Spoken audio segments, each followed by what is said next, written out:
yung bagong office assistant? Hello, binilin ka sa akin. Nice to meet you. Naghahanap kasi ako ng tubig eh. Yun na lang yata yung natira yung nauho ako. Ay! Sorry! Sir! Naglalawad dito. Sorry! Ako mismo nagpasok sa'yo sa kumpanya, kaya kakayanin natin to. Opo, sir. Gagawin ko po lahat. Meron ka pa po, sir. I need 10 copies of this. Ang dami ko kasi pong ginagawa. Baka hindi ko rin po matapos agad yan. Di ba ito naman yung trabaho mo? Utusan. Di ako pwede antukin. When I was told na i-hire ka ni Francis, I was against it. Until makita ko kung paano ka magtrabaho. Hindi mo sisinukuan yung trabaho, you give your best. Iba-iba naman yung mga produkto na nilagyan mo ng patong, di ba? Walang makakahalata. Napakatanga talaga!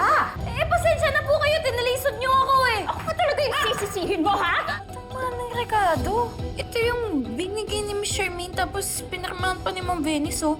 Onion 10K. Uy, overpriced to ah.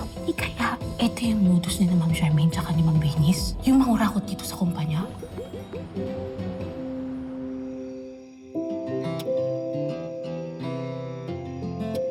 Ganyan-ganyan yung nangyari sa mari kong si Wena. Alam nyo na mild stroke siya dahil sa sama ng loob. Ay, oo, Nay. Nabalitaan ko yan. Yan ba yung dahil dun sa tauhan niya si Badet? Kita mo, so nabalitaan mo rin pala, Daboy. O itong kwento niyan kasi. Etong si Badet, kapag namamalengke para sa karinderya ni Wena, tinataasan niya yung presyo. Ito naman si Wena. Huli na nung nalaman, ang dami nang nanakaw sa kanya. Sa tingin niyo na yan po yung ibig sabihin nun? Na baka yan din yung ginagawa ni Ma'am Charmaine kanila Sir Francis. Yung pinapatungan nila, tapos sa kanila lang din yung patong. Alam mo, malamang nga anak. Kasi kunyari, tignan mo tong sibuyas, napakamahal. Dyan din sa lugar na yan tayo bumibili. Alam mo naman tayo mga taga-palengke. Kahit nakapikit ang mata, alam natin ang galawan ng presyo ng bilihin. Kung tama po yung hinala ko na maling-mali yan. Kasi kahit maliit lang po yung ipatong nila, kada linggo, ang laki pa rin ang nakukurakot nila. Nanay pa namang branches nila, Sir Francis. Totoo. Nakukuha ko sa'yo, Tata. Ipaglaban mo yung kung ano yung tama. Kaya maraming nangapit sa mundong ito dahil sa mga tao na ginagawa. Malay mo iting ganti mo sa malditang Charlie na yan. Baka mamaya kakutsaban niya pa si Benice. Sino po si Charlene? Di ba po Charmaine? Ay, Charmaine pala. Sige po. Hilda. Alika nga rito. Dito ka nga. Tumabi ka sa akin. Tigilan mo muna sila dyan. May lamig ako eh. Pindutin mo muna. Alam mo, Hilda, wag mo nang demonyohin itong si Tata. At ikaw naman, Tata, alam mo na kung anong tama't mali. Kapag sinabi ng puso mo, gawin mo. At kung sa tingin naman tama ka, wala ka dapat ikatakot. Hoy, ba't umiiyak ka? May lamig ka, di ba? Yung mukha mo may lamig eh. Dali mo na.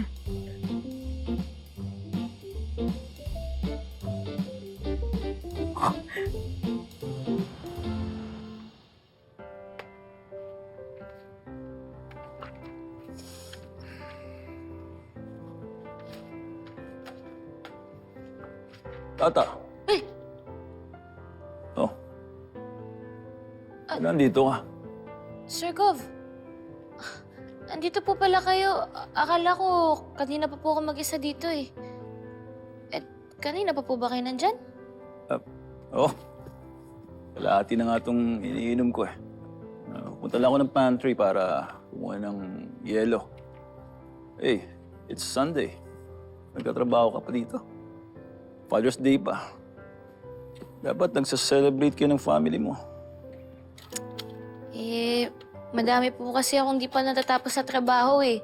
Tapos kailangan daw po ito bukas. Wala din naman po akong gagawin sa bahay, kaya dito na lang po ako. At kailangan daw po ito ni Ma'am Venice agad eh. At sa totoo lang po, hindi kasi kami nagsiselebrate ng Father's Day.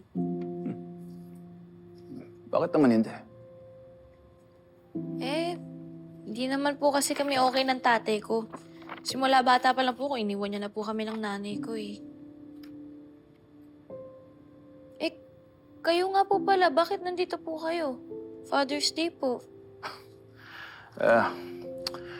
Pag Father's Day, talagang gusto ko mapag-isa. Parang ikaw, dinadaan ko na lang sa trabaho. And wala naman dapat ipag-celebrate. Hindi naman ako naging mabuting ama sa anak ko.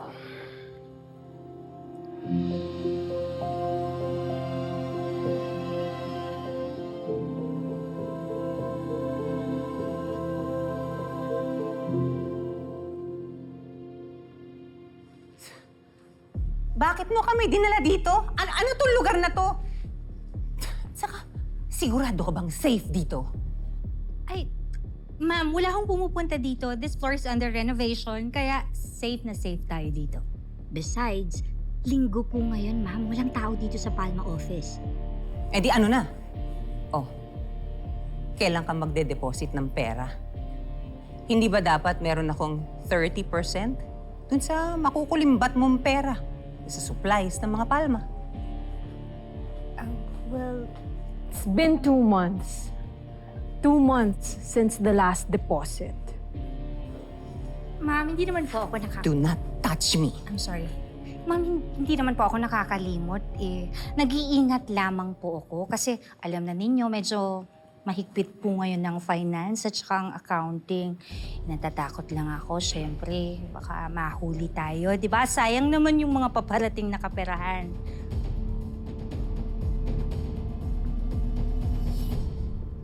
Alam niyo po, sa totoo lang, nakikita naming lahat kung gaano ka po ka-stricto kay Sir Francis. Pero hindi naman po ibig sabihin nun, masama kayong magulang.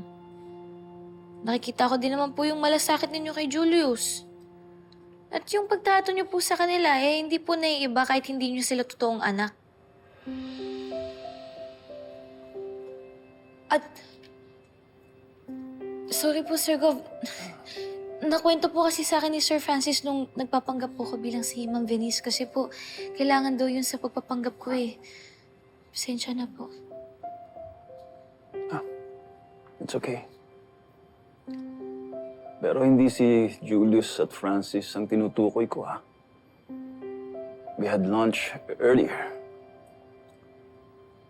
Ibang anak yung sinasabi ko. Ang sinasabi ko yung totoong anak ko. Oh?